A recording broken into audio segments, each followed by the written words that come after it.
I'd like you to take a moment and think about the last year of your life. Was it everything you hoped it would be?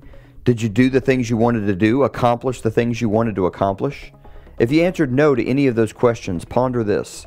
Why is this year going to be different? How are you going to upgrade your life? If you want to get something different, you have to do something different. So what would make this year a home run for you? What if we upgraded your experiences? If 12 months from now, you had pictures of you and your favorite people in places like this, or this, or this, how far would that go to making you feel great about your year? What if the time you spend with family went from this to this? Would that make a difference? How about upgrading your finances? What if your bills went from here to here and your stress went from here to here? How about the impact you're having on others? How would it feel if your level of contribution could skyrocket? Well, what if I told you that all these things are connected?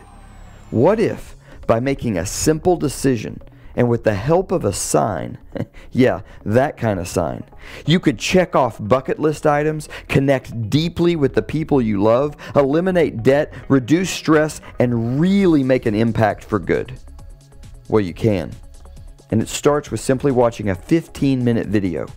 Now, there's no time to lose. The year is already flying by. Tell your friend you need to see this video, because 15 minutes can mean upgrading your entire life.